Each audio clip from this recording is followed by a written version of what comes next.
वो देश को तोड़ने की बात करते हैं, तो इससे दुर्भाग्य कुछ नहीं हो सकता। इस देश में जात के नाम पे, धर्म के नाम पे वोट नहीं मांगना चाहिए। ये जो अखिलेश यादव ने भ्रमित किया लोगों को, ये बहुत गलत। शायद इस देश में दो चीजों के लिए टैक्स नहीं लगता और न ही कोई पनिशमेंट है, वो है झूठ बोलने के लिए। वो कह रहे कि यूपी के किसानों ने, यूपी के मजदूरों ने हमारा साथ दिया है। देखिए, किसने साथ दिया ये तो एनालिसिस और रिसर्च की बात, ये तो हमें पढ़ना पड़ेगा। डेफिनेटली कुछ लोगों ने तो उनका साथ दिया है। मैं उनकी तरह झूठ नहीं बोलूंगा कि ईवीएम हैक कर लिया उन्होंने, या गलत कर दिया, या रैगिंग कर लिया। ऐसी बातें की ईवीएम गलत है, लोग मतलब प्रचार करके, लेकिन फायदा तो मिला इसका। फायदा तो मिला क्योंकि हमारे देश की भोली भाली जनता है। जनता भ्रमित हो गई और जनता भ्रमित होने के कारण भ्रष्ट हो गई, और जो सरकार बननी चाहिए थी उसमें त्रुटियां और दोष उत्पन्न करके उसको नीचे गिराने का प्रयास किया गया। लेकिन बीजेपी सरकार आज फिर भी बहुमत में आकर के सरकार बनाने के लिए, दोबारा सरकार 3 बार सरकार बनने जा रही है। जी, ये हैट्रिक हो चुकी है। लेकिन इसमें जो कमियां आई हैं, दोष आए हैं, उनको दूर करने का प्रयास किया जाएगा। क्योंकि जो हमारे कार्यकर्ता थे उनको कार्य करने का मौका नहीं मिला, अवसर नहीं मिल पाया। जिन्होंने ग्राउंड लेवल पर कार्य किया हुआ है उन लोगों को शायद अवसर नहीं मिल पाया, जिस कारण से, या उनको महत्व नहीं दिया गया, जिस कारण से त्रुटियां दोष रहे हैं।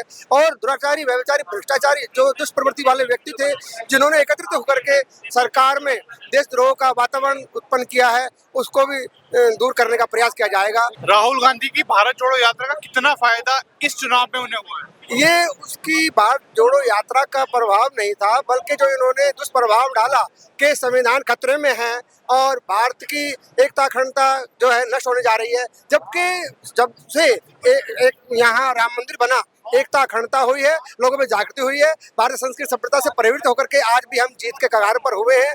और ऐसा नहीं है, लेकिन कुछ लोग भ्रमित हो गए हैं, जिनमें त्रुटियां दोष उत्पन्न थे, वही भ्रमित हुए हैं। किसी भी चीज को देखने के दो नजरिए होते हैं, एक साथ नहीं दिया और एक साथ दिया। करीब 40 सीटें मिली हैं बीजेपी को यूपी से। अगर वो 40 न मिलती तो क्या होता? इसलिए हम यूपी की जनता के लिए बहुत आसान मानते हैं कि उन्होंने एकदम धारोधार नहीं फेंका, 40 देख के बचाया है, उसी 40 की वजह से सरकार बन रही है। ऐसे अखिलेश यादव के बारे में कहा जा रहा है, किस स्कूल से पढ़ के आए थे जो ट्रेनिंग ली? अखिलेश यादव जी देखिए, जो कंस्ट्रक्टिव पॉलिटिक्स है वो नहीं कर पा रहे हैं। देखिए, बीजेपी को ब्लेम करते हैं कि हम कम्युनल कार्ड खेलते हैं। एमवाई का नारा कौन दे रहा था? मुस्लिम यादव। क्या ये देश जाति में बांट करके, धर्म में बांट करके तरक्की कर सकता है? वो तो कह रहे बीजेपी धर्म में बांट रही है। एमवाई का नारा बीजेपी का था या अखिलेश का था? आप जर्नलिस्ट हैं, आप बताएं किसका नारा था? तो आपको लगता है कि वो पार्टी इसीलिए पीछे रह गई क्योंकि वो लोग धर्म की राजनीति? देखिए, अगर कोई अनपढ़ आदमी करता, अखिलेश यादव जी मिलिट्री स्कूल के पढ़े लिखे जी। अभी प्रधानमंत्री जी का जादू चला है, लेकिन ठीक है, थोड़ा कम चला है। देश में तीसरी बार मोदी जी बनने जा रहे हैं प्रधानमंत्री। राजस्थान में जरूर हमारी स्थिति कमजोर हुई है। कुछ पार्टी की गतिविधियां, जो बड़े नेताओं का शायद कम इंटरफेयर रहा है, लेकिन फिर भी ठीक ठाक औसतन जो राजस्थान में सीटें आनी थी उतनी आ गई हैं। थोड़ी कम जरूर हुई है। मुझे जो आपकी ड्रेस है उसने बहुत आकर्षित किया है।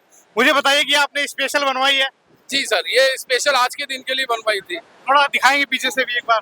मतलब स्पेशल आपने 2 कलर में बनवाई है? जी, ये भाजपा के झंडे के कलर में है। पूरा भाजपा का कलर जो होता है सिर्फ उसी कलर में बनाई। मोटिवेशन क्या है इसका? हाँ, मुझे मोदी जी को देखना है कि वो मुझे देखे, मुझ पर नजर पड़े और मैं उनको दिखूं कम से कम। स्पेशली ये ड्रेस सिर्फ और सिर्फ मोदी जी के लिए है, ताकि वो अट्रैक्ट करें उनको बस। अब की बार वो ईवीएम को भी गाली नहीं दे सकते। आप सच कह रहे हैं, जब उन्हें लग गया कि देश की जनता ने जो 2 बार जिताया था वो सच में मोदी जी को जिताया था, ना कि ईवीएम ने मोदी जी को जिताया था, तो उनका कम से कम ये वहम दूर हो गया है। तो इस बार उन्हें ये एहसास हो गया कि ईवीएम और हमारा लोकतंत्र बहुत ही ईमानदारी से काम करता है अपने देश के प्रति। राजस्थान से जैसे आप आए हैं, राजस्थान में जनता उतना समर्थन बीजेपी को नहीं मिला जिस हिसाब से दिल्ली या अदर राज्यों में मिला है, उसके बारे में क्या? हमारा कुछ टिकट वितरण में शायद गलत हो गया है, जिस वजह से हमारी सीटें कम हुई है। टिकट आप मानते हैं कि उन लोगों को नहीं दिया गया जिन्होंने ग्राउंड पे काम किया, बल्कि चेहरा देख के दिया गया? कुछ चेहरा देख के टिकट दिया गया, इस वजह से हमारी सीटें कम हुई है वहाँ पर। अब क्या देखते हैं कि इस बार जो सरकार है, तीसरी सरकार बनने जा रही है, वो क्या कुछ नए आयाम प्रदर्शित करेगी जनता के लिए? देखिए, मोदी जी की जो कार्यशैली है वो सबको साथ लेकर चलने की है, और धीरे धीरे वो जो दल है साथ में एनडीए के, उन्हें साथ लेकर, फेवर में लेकर देश में फिर से अच्छी सरकार चलाएंगे 5 साल, और वापस से देश को जो विकसित भारत बनाना उसे विकसित भारत बनाएंगे।